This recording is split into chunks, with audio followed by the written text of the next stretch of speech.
نے لکھا شعبان کا مہینہ درود و سلام پڑھنے کا مہینہ ہے۔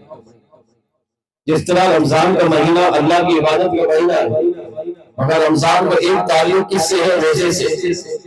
اب جب رمضان کا مہینہ آتا ہے تو مسلمان روزے رکھتا ہے، کس کے لیے؟ اللہ کے لیے۔ 11 مہینے میں نے اللہ کی نعمتیں کھائی، اب رمضان کا مہینہ آیا تو اب رمضان کے مہینے میں روزے رکھوں گا، روزہ رکھ کر رب کی عبادت کروں گا۔ حالانکہ رمضان میں نماز بھی پڑھے گا، رمضان میں فطرہ بھی دے گا، رمضان میں تلاوت قرآن بھی کرے گا، رمضان میں ذکر و اسرار بھی کرے گا، رمضان میں زکات بھی ادا کرے گا، رمضان میں سحری میں افطاری میں اٹھے گا، کھانا کھائے گا، پکائے گا، لوگوں کو کھلائے گا، یہ ساری عبادتیں ہیں۔ مگر رمضان کی ایک خاص عبادت روزہ ہے، مسلمان اس عبادت کو اپناتا ہے۔ بالکل اسی طرح شعبان کے اندر نماز بھی پڑھنی ہے، قرآن کی تلاوت بھی کرنی ہے، روزہ بھی رکھنا ہے، ذکر و اسرار بھی کرنا ہے، شعبان کو بھی اللہ کی عبادت میں گزارنا ہے۔ لیکن شعبان کی ایک خاص فضیلت یہ ہے کہ شعبان میں مدینے والے آقا صلی اللہ علیہ وسلم پر درود و سلام پڑھتا ہے۔ کیوں؟ علماء نے کہا اس لیے کہ شعبان درود و سلام پڑھنے کا مہینہ ہے۔ ان اللہ و ملائکتہ یصلون علی النبی، یہ آیت کریمہ علماء نے کہا شعبان میں نازل ہوئی، اسی وجہ سے حضور نے فرمایا یا ایھا الذین آمنوا صلوا علیہ وسلموا تسلیما، اللہ نے فرمایا اے میرے بندو میرے محبوب پر درود و سلام بھیجو۔ فرمایا یہ حکم بھی شعبان میں نازل ہوا ہے۔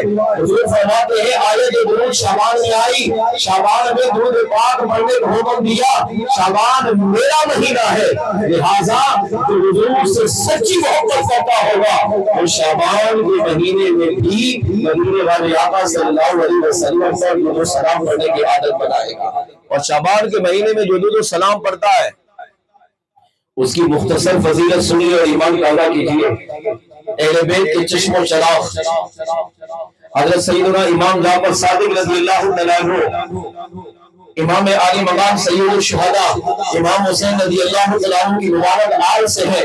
آپ ارشاد فرماتے ہیں جو شخص شعبان کے مہینے میں مدینے والے آقا صلی اللہ علیہ وسلم پر 700 مرتبہ روزانہ درود و سلام پڑھے، یہ آج کی محفل سے یہ وظیفہ لے کر اٹھے، جو شخص شعبان کے مہینے میں 700 مرتبہ مدینے والے آقا صلی اللہ علیہ وسلم پر درود و سلام پڑھنے کی عادت بنائے، پورا مہینہ درود و سلام پڑھے، انعام کیا ملے گا؟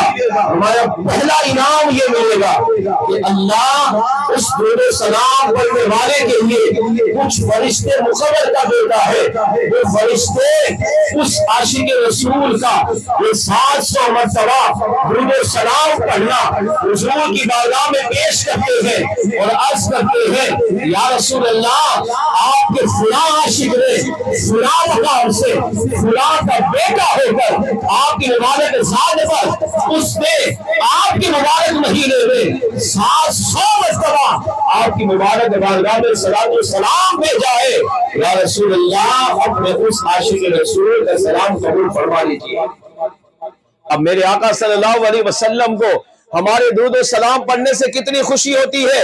امام جعفر صادق اہل بیت کے چشم و چراغ میرے آقا صلی اللہ علیہ وسلم کے خونی شہزادے آپ فرماتے ہیں جب حضور کی بارگاہ میں فرشتہ امتی کا وہ 700 مرتبہ پڑھا ہوا درود و سلام پہنچاتا ہے، اس سے دو فائدے ملتے ہیں۔ پہلا فائدہ مدینے والے آقا صلی اللہ علیہ وسلم کی مبارک روح اس کو سے خوش ہو جاتی ہے۔ آج ہر ایک چاہتا ہے کہ میرے آقا مجھ سے خوش ہو، نماز پڑھتے ہیں کیوں؟ اللہ راضی ہو، حضور راضی ہو، بیان سن رہے کیوں؟ رب راضی ہو، اس کے حبیب راضی ہو۔ دنیا میں رہتے ہوئے اگر حضور کو راضی کر لیا سمجھ لو اللہ کو راضی کیا۔ اگر مدینے والے آقا امتی سے راضی ہے یہ یہاں بھی کامیاب ہے، قبر میں بھی کامیاب ہے، آخرت میں بھی کامیاب ہوگا۔ حضور کو راضی کرنے کا طریقہ شعبان کے مہینے میں حضور کی ذات پر درود و سلام پڑھنا ہے۔ امام جعفر صادق پیغام دے رہے ہیں کہ مدینے والے آقا پر اگر 700 مرتبہ تم نے شعبان کے مہینے میں روزانہ درود و سلام پڑھا، مدینے والے آقا صلی اللہ علیہ وسلم کی مبارک روح اپنے اس امتی سے خوش ہوتی ہے۔ دوسرا انعام کیا ملے گا؟ آپ فرماتے ہیں دوسرا انعام یہ ہے کہ اللہ ان فرشتوں کو فرماتا ہے۔ کون سے فرشتے؟ جنہوں نے اس کا یہ درود و سلام حضور کی بارگاہ میں پہنچایا ہے۔